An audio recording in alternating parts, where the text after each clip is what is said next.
Shalom and welcome to this edition of Revealing the Truth, where we cover the headlines, the heart lines, and biblical truth. I'm your host, the Reverend Rabbi Eric Walker, and excited to tell you the second edition of the Codist is now available on Kindle for just $2.99. This story of the weaponization of DNA, taking the Y chromosome that determines the Levitical line, the priesthood that has to form again to call for the return of Jesus. Imagine if you could weaponize that DNA and take out everybody in that line. Then Satan wins, and ultimately he rules the earth forever.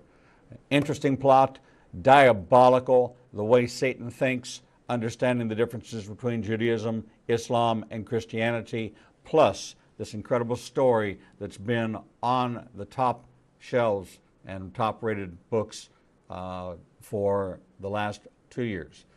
Now out $2.99. It's my pleasure this morning to introduce you to Lee Baucom, author of the newly released book, The Immutable Laws of Living, the inspirational blueprint to living your meaningful life. Lee, welcome to the program. Eric, thank you so much for having me. Lee is a best-selling author, pastoral counselor, life coach, and self-help speaker based in Louisville, Kentucky. He spent the past 3 decades coaching individuals, couples, families, and organizations, guiding them to move beyond survival mode and on to a thriving path. He's the author of 4 nationally recognized books, How to Save Your Marriage in 3 Simple Steps, Recovering from the Affair, Thrive Principles, and the new book, The Immutable Laws of Living. He is also the host of popular podcasts, Save the Marriage and Thrive Nation. You can learn more about Dr. Lee Baucom at theimmutablelawsofliving.com, thriveology.com, and savethemarriage.com. Well, Lee, you have, for the last 3 decades, really probably heard every story imaginable. I believe I have. You know, I know during my years, I heard stories that I had to enter into a theatrical role so as to not just show on my face the shock and awe at some of the stories I've heard. How do you manage to keep the game face on? Yeah, well, I had quite a few clients tell me that I probably ought to play poker because I have no tails when I'm listening. But the fact is, once you've heard them a few times and people come in and say, I bet you've never heard this before, you're pretty sure you've heard it before. Right. There might be a new nuance, but we've been there. I've seen through it. I started my career as a hospital chaplain, so it was kind of a baptism by fire in the midst of lots of different crises and emergencies, and then launched into therapy. Been doing that for a number of years and realized that I was doing coaching. And the coaching piece, I heard more stories. So along the way, you just realize that you're hearing the same themes over and over about how people get themselves into trouble and how they get stuck. Now, you know, it's interesting that we look at the Bible as the master counseling tool. I got raised in the 50s. My mother used Dr. Spock, a book written by a man who had no children. So, you know, there's interesting ways in which we frame our worldview, and your worldview happens to be a biblical worldview. You come at counseling from a pastoral, biblical perspective. Is that something that you did intentionally, or was this something that kind of evolved based on your educational background? No, that was my beginning point. I come from a faith-based family. My father is the pastor.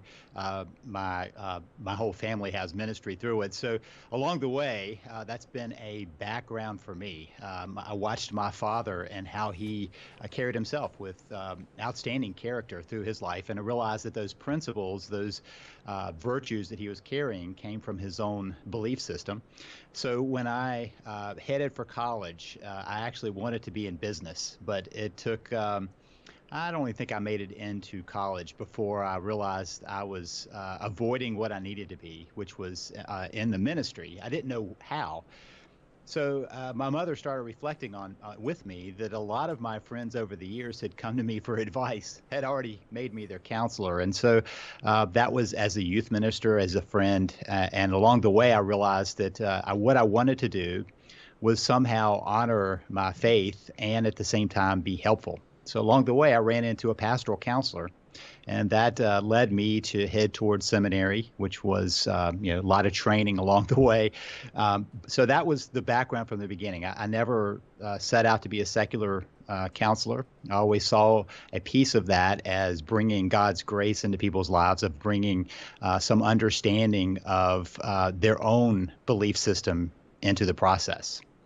It's interesting that in your new book, The Immutable Laws of Living, that you clearly establish that there is a blueprint, and the blueprint is something that we don't author. A lot of times we don't understand, but we have faith that there is a sovereign God, but it's almost like a relationship, come, let us reason together, and us telling God how we want that blueprint to be. But that's not exactly how life works out, is it?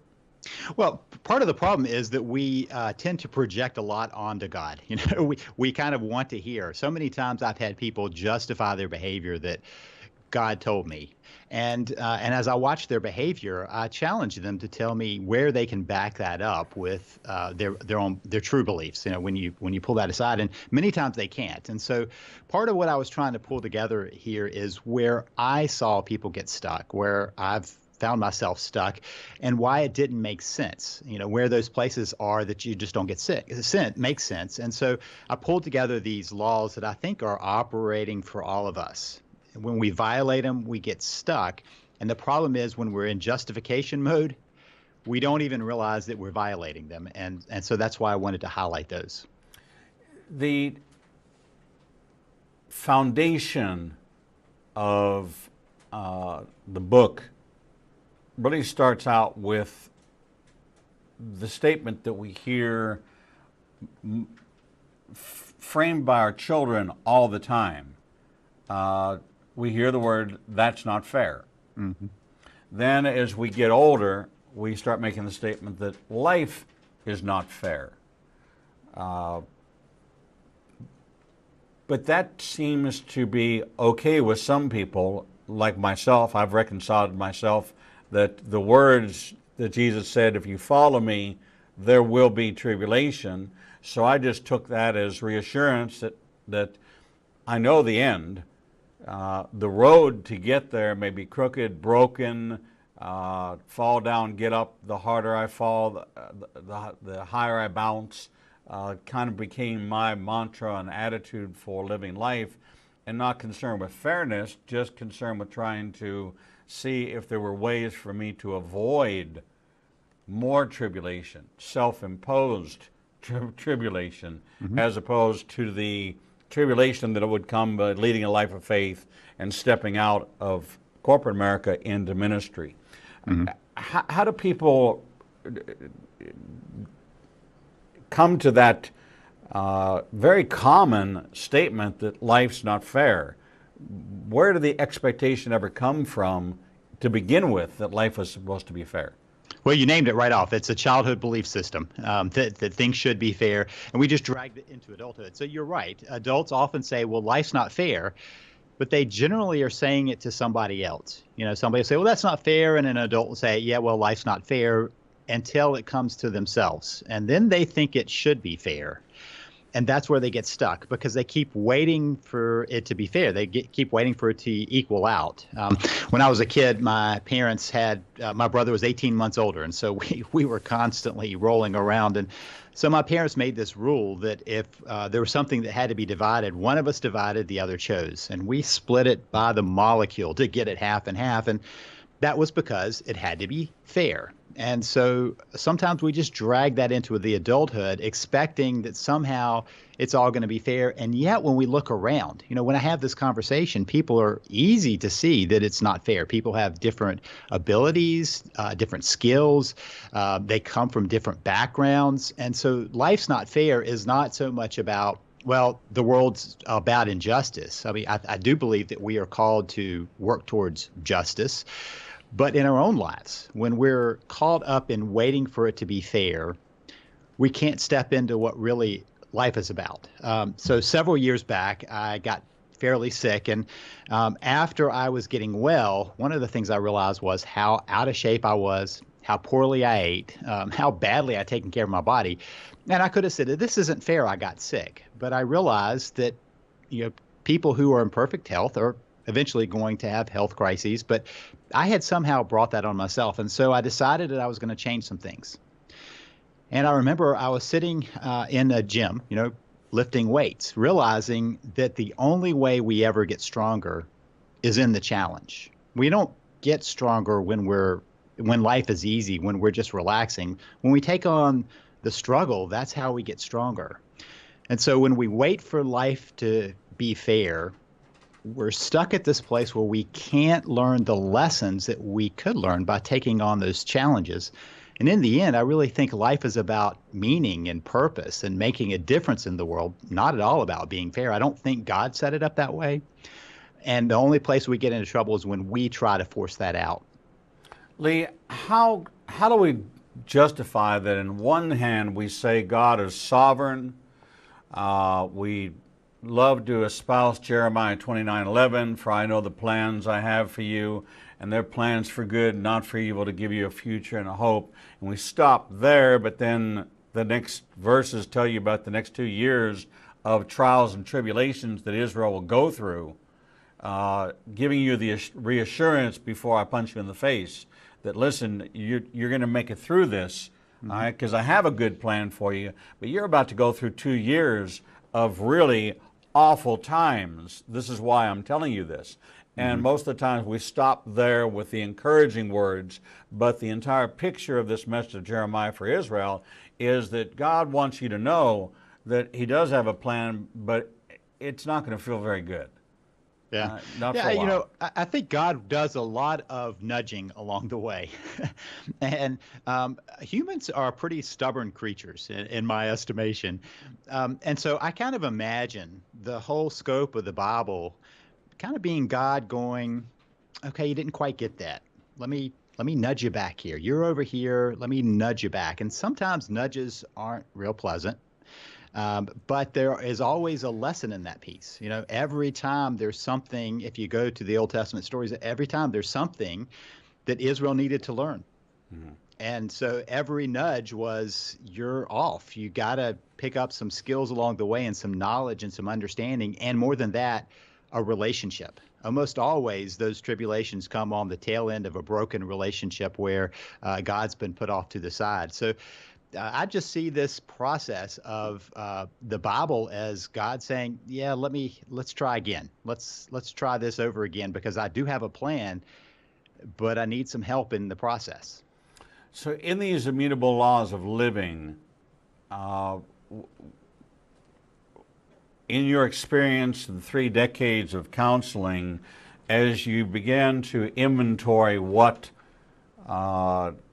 laws exist in God's economy and what laws we most often really break, and then understanding the consequence of the breaking of a law. So I come from a Jewish background, became a believer at age 44, and I read about covenant and consequences, and certainly experienced many of them, but I never correlated them with God until I came to faith and realized that in my own upbringing, there were always consequences for disobedience. There was always a consequence associated. God made it very clear what the consequences were. Jesus reinforced the blessings in the Sermon on the Mount, but didn't really tell you that the punishment, ultimately he said the punishment is that you would be cut off, that you would not enter the kingdom of heaven, that there would be wailing and gnashing of teeth. I mean, he laid out a pretty rugged story of, this is I'm the way, the truth, and the life, and no one comes to the Father but through me. But why do we still want to do it our own way, repeating that behavior, and then almost demanding that there be no consequence because it wasn't fair to begin with, and we take this, we're the criminal, but we want to become the victim? Yeah, I many times watch people who don't so much want to do it their own way as they don't want to figure out how to do it the right way. They want to just kind of float by. That's that place where we're waiting for it to be fair, so that makes it a little easier. So one of my rules is about being responsible, that your life is 100% your responsibility. That's not that your life is 100% your fault. And so one of our mistakes in our culture is this whole piece about responsibility versus fault. Sometimes we are at fault, clearly, but there are some times when the choice is whether we're going to step up and be responsible and find the places where we made mistakes. And so that word responsible, one of my favorite words, response able to respond. This is the place where we recognize that I can't always be saying, well, I can't help that. And we actually have to say, what are the pieces that I get to step into? I do believe God equipped us with our capacity for us to not always be in reaction mode, but to be finding a better path, always looking for that choice, the place where we can step up and make a choice. And so in that process, we tend to misuse God's gifts of our free will, of being able to make some choices in situations with ducking the responsibility of that, of basically pretending that everything that's happened has happened to me, not that I've been a part of the co-creation of that process. And so for me, that law is stepping in and saying, okay, where do I have responsibility? Where do I have some place of control? Because the other mistake is we don't control the things we could control. We spend a lot of times trying to control the things we can't control, which I think is to your point that sometimes we're stumbling around, grabbing at the wrong things. I hear more often people saying when having conversations about the situation in life, I'm really doing the best I can. Mm-hmm. And that's never sat well with me. You're doing the best you can on your own. Mm-hmm. But there's no relationship with God in this. I hear about, I'm working as hard as I can, but I keep getting passed over. Somebody else always gets the promotion. And I'm doing the best I can. And it's as if we have a checklist of what the best I can is, and we have a perception of the best I can. But what is the benchmark for performance, if you will, or for understanding how I'm to cope, process, and succeed in this life that's been handed to me? Yeah, so I do believe that for the most part, and I'm going to give a caveat, that we are doing the best we can. But the second piece of that is given where we are, given our current place. And our confusion is thinking that doing the best we can is we're at optimal performance. We're rarely at optimal performance. If I'm tired, if I haven't been eating, if I haven't been focused on where I have responsibility or control, when I'm stomping my feet about things not being fair, I'm doing the best I can given where I am at that moment.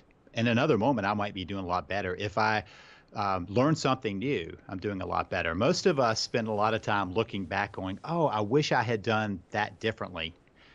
But a lot of times that looking back is given where we were then, and we're using our current place to reflect on that. So when people say they're doing the best they can, sometimes they really are talking about that. Why am I working so hard at work and getting passed over? That's about optimal performance. My comment is more about realizing that where you are, and more than that, where other people are, is they're doing the best they can given where they are. That's not about optimal. In a nation that's self-described as Judeo-Christian values, in a church or Christendom that says that we're not under law, we're under grace, you publish a book that's called The Immutable Laws of Living. And in the book, you detail the laws and you detail how we obey them and how we disobey them. And it's kind of I want to say a wake-up call to say that Paul said the law was good because without the law, I wouldn't have anything to compare my life to. I wouldn't even know that I sinned had it not been for the law. Here we are 2,000 years later, and we've become a free-for-all society. We've actually gone backwards to the teachings of Aristotle, which is, if it feels good, do it. That's societal. That's across the lines of faith and non-faith. That's across the lines of Christianity versus the world. There has been a secularization of Christianity to where the Old Testament is completely thrown out, but yet the New Testament has 1,050 commands, where the Old Testament only has 613. So I find it a little bit tougher to live my life according to the New Testament laws, which are love your neighbor as yourself, bless those who curse you, pray for those who despitefully use you. Those are commands. Those aren't, hey, if you feel like praying for somebody, if you feel like turning the other cheek, if you feel like forgiving them. No, we are commanded. These are laws that are being passed down through the teachings of the teachings of Jesus. Paul's letters are ways of life that are saying, listen, it's really not optional in God's economy. As a matter of fact, it's tougher to live as a believer and to be set apart than it is to be in the world. That's easy. This is much harder. And you come at this with saying there's some immutable laws of living that you need to become reconciled with and understand if you want to have not prosperity. Nothing about your concept is a prosperity gospel. Nothing about your concept is a new gospel. It has to do with living a meaningful life. What is a meaningful life? Yeah, so meaning always is about what the other person pulls. It's a very individual thing, and that's not going to change. We within bodies of faith have some agreements about some of those meanings, but when it comes down to it, each person has to say, is this meaningful to me? Does this give me some sense of fulfillment? And I think that meaning and purpose are intertwined. What am I here to do? What are my unique gifts that I'm here to do?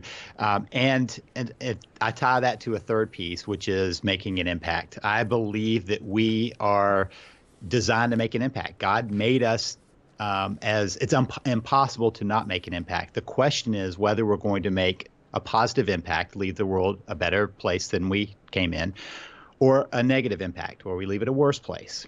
And so I believe that those three pieces are all tied together. If we find what our purpose is, we will find the meaning as we go through life, and we will have a positive impact. Your point about grace is interesting. I think in some circles, grace has become a free pass. No matter what you do, I'm covered. I don't have anything I have to worry about because I'm done. And I believe that there is a place where it's held together. I have a scar right here where one day I tried to violate the law of gravity. Mm-hmm. It didn't end well for me. And I tend to find that these kind of the laws that I point out are places that people get stuck, sometimes not even realizing it. And, if you talk to a child about gravity, they're not going to understand what you're talking about. But they're still having to abide by it, or they're on their hiney all the time in pain. And so we sometimes work against ourselves with these laws that are just based in the fact, like you talked about, of how we define success. If success is some external measurement of prosperity or a high position or power, when we can't get there, we can feel like we failed. I look around at people from lowly places who aren't prosperous, who are making huge impacts in the world, making a difference for all those around them, who have a place of their own sense of purpose. and who find deep meaning in that. And to me, that's what we're called to. We're talking with Lee Baucom, author of the newly released book, The Immutable Laws of Living, the inspirational blueprint to living your meaningful life. It doesn't say prosperous life. It doesn't say happy, fair, balanced. It says meaningful. What you as a person can do to have an impact personally, which will raise your face value, turns that frown to a smile. That's your face value. I found this book to be compelling in an honest assessment of our expectations, not only that we put on ourselves, but we also put on God, that are in many cases unreasonable. And in that reasoning, we find that there's some flaws in our thinking that it's not that we're completely wrong, we just need some fine-tuning. It's a matter of adjusting our perspective, adjusting our expectations to understand some of the immutable laws of living. There are things in life that are going to happen, and we have certain pre-prepared responses to, and Lee Baucom, Dr. Lee Baucom, addresses that in this book. We're going to take a short break, and when we come back, we're going to dig into some more of these immutable laws of living and the inspirational blueprint to living your meaningful life. We'll be right back. Shalom. I'm the Reverend Rabbi Eric Walker, Executive Director of Igniting a Nation and host of the daily TV program Revealing the Truth, seen live every Monday through Friday from 9 a.m. to 1 p.m. Central Standard Time at www.ianbn.com, and then replayed throughout the day and night via our website. All of our segments can be seen on the Igniting a Nation YouTube channel. Since our launch in January of this year, we've expanded our global reach to over 54 countries with a social media following of over 125,000. Our commitment is to bring you the most in-depth interviews with authors, subject matter experts, and thought leaders from around the world. We have interviewed guests from Israel, Brazil, England, India, and all across North America. All of our authors are featured on the Books and Media page on our website, www.ianbn.com. There you can find a direct link to the book you want to order, and we receive a small commission directly from Amazon. There is no cost to you for this service. In addition to our daily teachings and interviews, we make available to you the archive of all of the interviews on our YouTube, Facebook, Twitter, and Instagram channels. Our live program is available from our homepage, and there is never a charge to you for any of this access. We made the decision long ago that we would remain a commercial-free resource that would not be influenced by any pressure from any outside company. There are only two ways that we are able to continue to operate this ministry and provide you with the only live 4-hour daily Christian television talk show program. The first is through your support and tax-deductible contributions to Igniting a Nation. These can be made directly through the donate button on the website or sent through the mail to Igniting a Nation, 2700 Corporate Drive, Suite 120, Birmingham, Alabama, 35242. The other way we support the program is by offering you a unique opportunity to have access to over 10 years worth of teachings on a subscription basis. The teaching archives contains all of my prior sermons, Torah studies, prophecy in the news videos, and much more for the low subscription price of $5 per month. This subscription grants you unlimited access to over 800 hours of content not available elsewhere and is updated weekly with the most current prophecy classes. In addition to 20 hours of original TV programming each weekday, we invite you to join us live every Monday, Tuesday, and Thursday evenings for our Prophecy in the News classes. The times and locations are listed on our events page on the website www.ianbn.com. Every day, you and I are faced with the challenge of where we will go to hear the truth. We are committed to bring you the only program of its kind that covers the headlines, the heartlines, and biblical truth. We cannot do this without your support. Since we launched on January 5th, 2017, we have aired over 300 individual teachings, interviews, and commentaries not available anywhere else. We are now working side by side with almost every major Christian publishing house to bring you the most in-depth feature interviews possible. Our one-hour features address every subject that affects the believer's life. We are hearing of salvations from the Middle East, Africa, and all across the United States.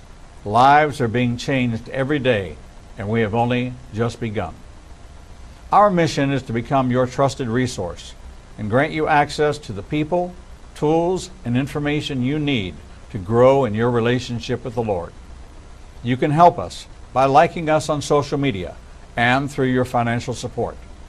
We know you have many choices in who you support, but we are prayerfully asking you to consider helping us keep revealing the truth, true to our calling, to cover the headlines, the heartlines, and biblical truth like no other program available.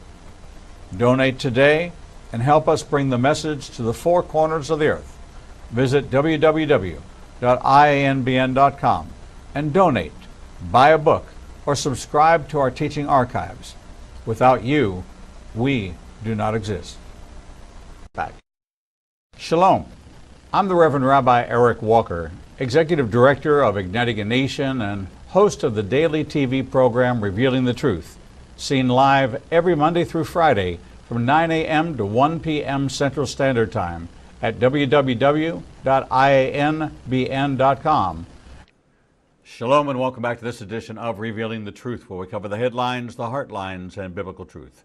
I'm your host, the Reverend Rabbi Eric Walker, and we're talking with Lee Baucom, author of the Immutable Laws of Living, the inspirational blueprint to living your meaningful life. Lee, welcome back to the program. Thank you, Eric. Glad to be here. Lee, in the book, and I was quite surprised how far back in the book you address change, our issues with change. You got to go 6 chapters into it to get to the fact that change is inevitable. But people are so, we read in the Bible that God talks about the Israelites as stiff-necked. And everybody's so willing to point back at us and say, you stiff-necked people. If God was right here in front of me, oh man, I would be laid out for days at a time. I said, God is, and you're not. Yeah. Don't tell me what you would do in the presence of God. I don't see you walking into the church and you claim the presence of God is there. Everybody's not laying prostrate on the ground. They're checking the clock to see what time, if they can get to Cracker Barrel before the Baptist church lets out. Okay, what I would do if I was there for 40 years with God right in the midst of me. Oh my goodness, it'd be amazing. Yeah, until you got a text message. Until you got an email, until your phone rang, your hand to be slipping over there to check it. That's true, but yet you want to talk about us stiff-necked people. So we are stiff-necked people. All of us are stiff-necked people. It's genetic. It's by design. Because we have to be willing to choose change in order to find salvation. But we don't think that's change. Yeah, we have two pieces at the same time.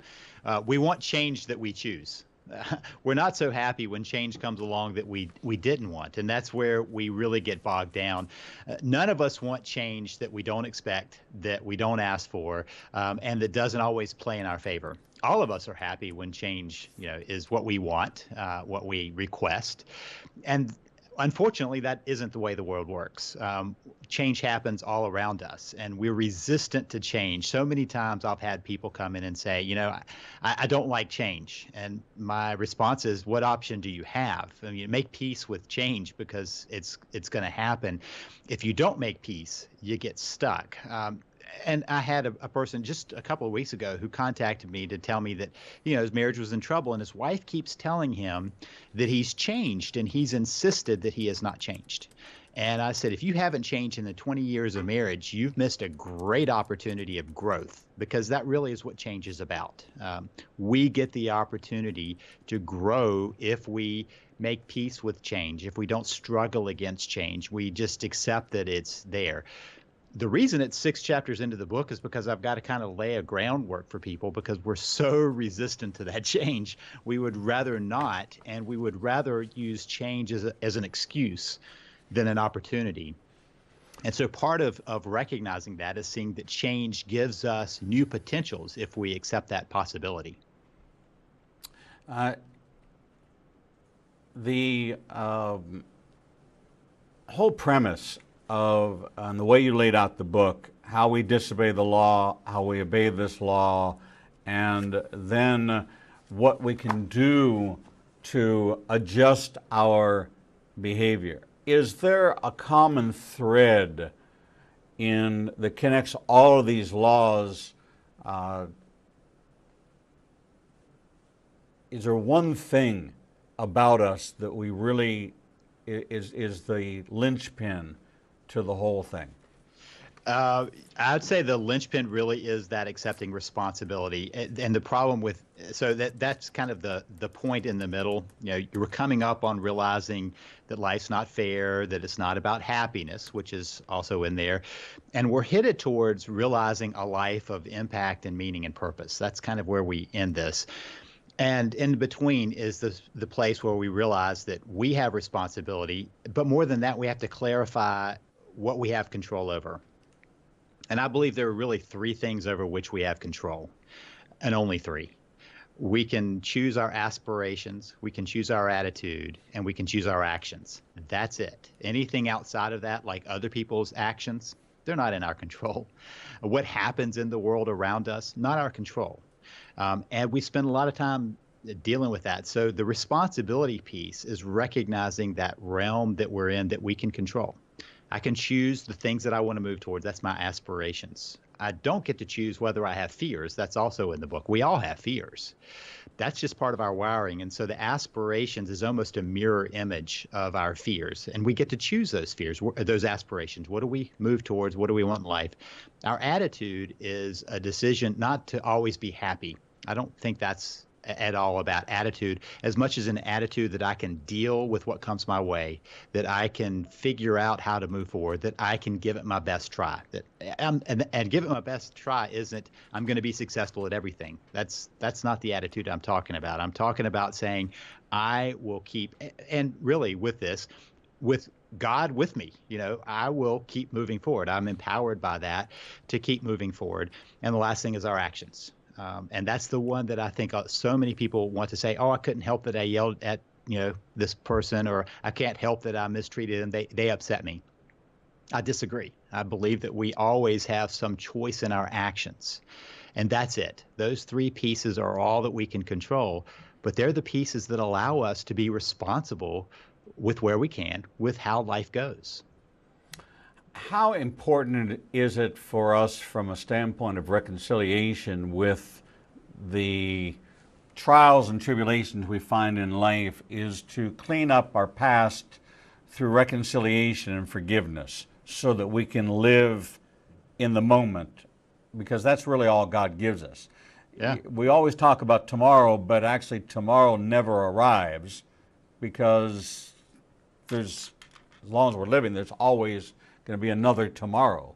Right. So, it's always the today that we're living. Exactly. Yeah. So forgiveness is one of those things that I think gets so twisted by religion. Let me say that differently, by the way people perceive religion. And so if you read, and the story of Jesus being asked, so how many times do I forgive? It's like, how many times do I have to do this? And Jesus gives a nice little multiplication problem of how many times you forgive, not because you have to forgive, but because you get to forgive. You have the capacity of forgiving. It's not a have to, it's a get to. And when we forgive, we're no longer attached to what happened back there. We are able to let that go. So for me, one of the biggest ways that we can step forward in life is by deciding to forgive those hurts in the past. a lot of times we nurse those hurts, we'll pump them up, and we really make them, it's been done to me. I've been done wrong. That usually takes us right out of responsibility, usually puts us into a place of judgment, usually means that we are only pointing to that person, not where I was involved in that, and keeps us anchored to something in the past. So when we work to forgive, we untie ourselves from that anchor, and then we can move forward. The other piece of that is asking forgiveness, because a lot of times, that apology, taking responsibility, a lot of times somebody else may not know they get to forgive. They may be waiting for something, and that helps them unanchor from it also.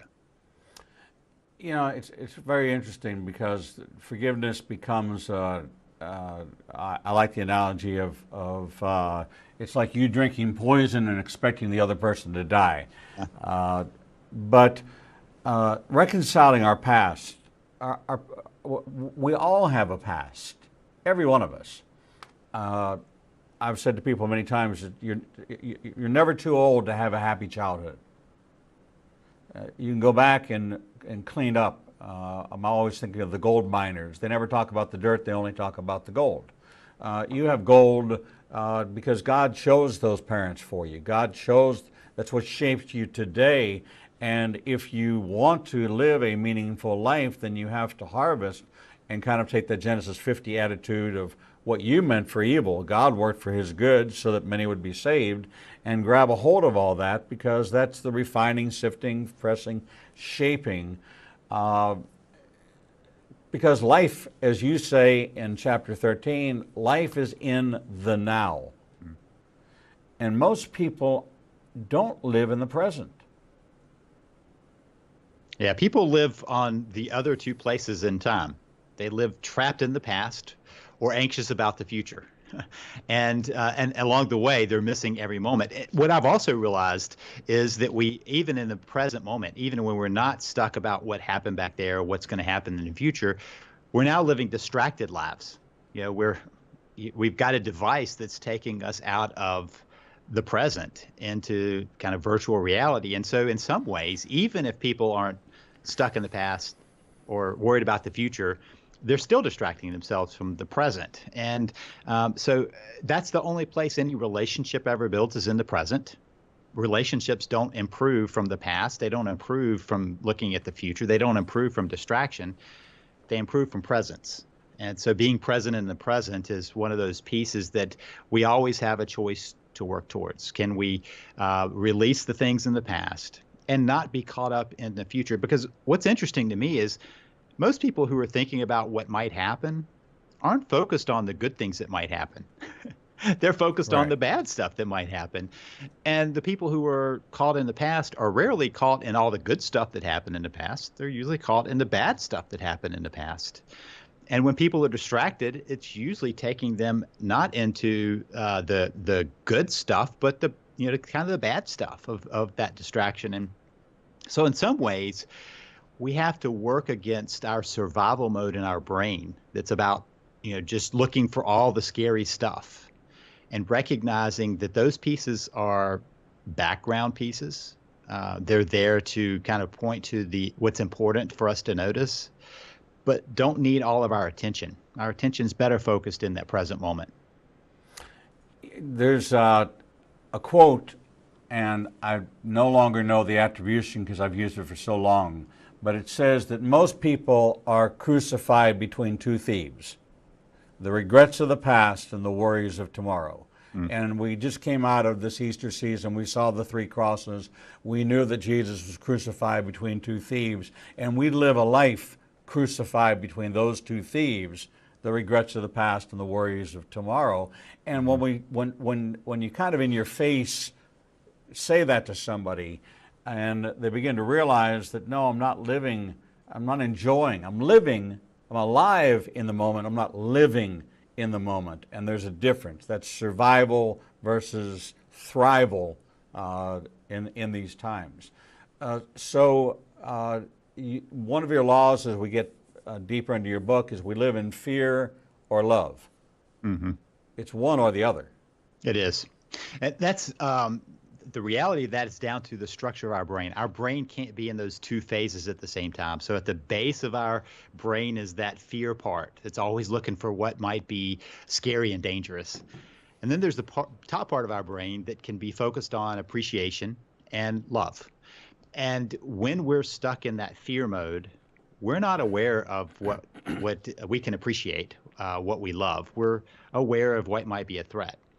Conversely, when we start to appreciate what we have, and when we start to look for the things that are in that love zone, we shut down the fear area. The problem is, on default, our brain goes to survival mode, and we're the ones who get to choose whether we're going to climb to the top, to climb to the love and appreciation, or whether we're going to allow the brain to capture us and hold us hostage to the survival mode.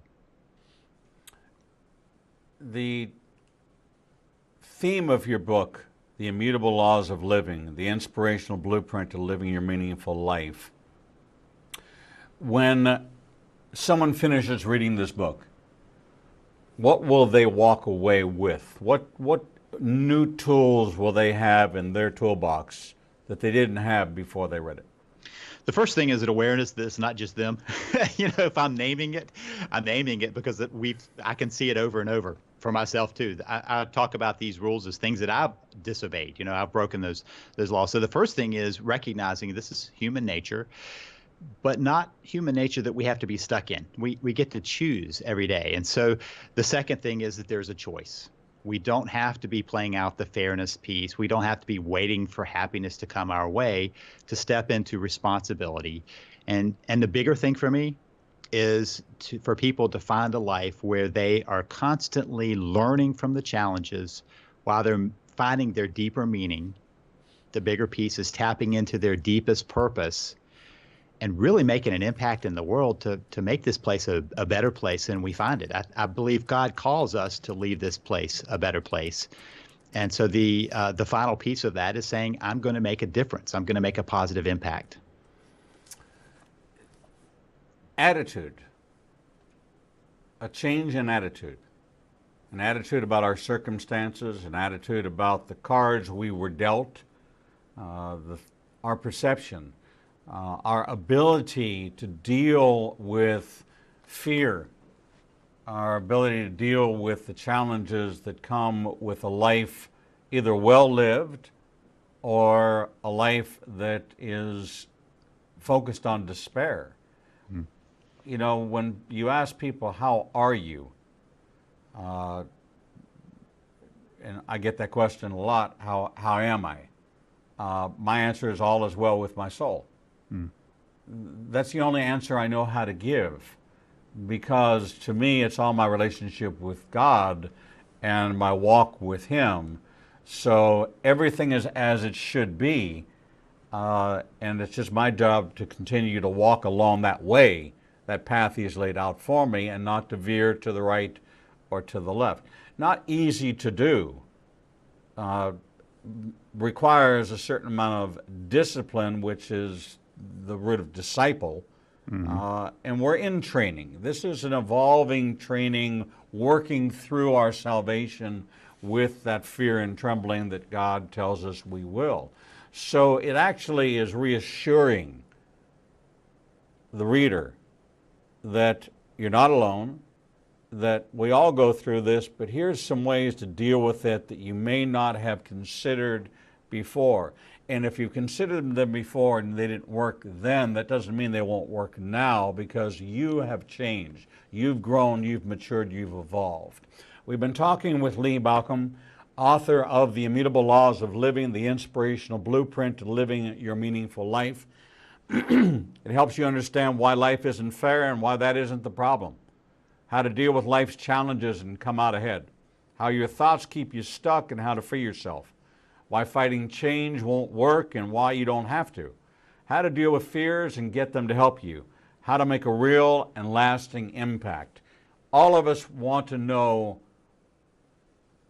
what our legacy is going to be. What are we going to leave behind? Often it's said that life is in the dash, in between the year of your birth and the year of your death. This kind of gives you a guide, a blueprint for living in the dash, so that you can leave a meaningful legacy behind. Dr. Lee Baucom, thank you so much for being with us here on Revealing the Truth.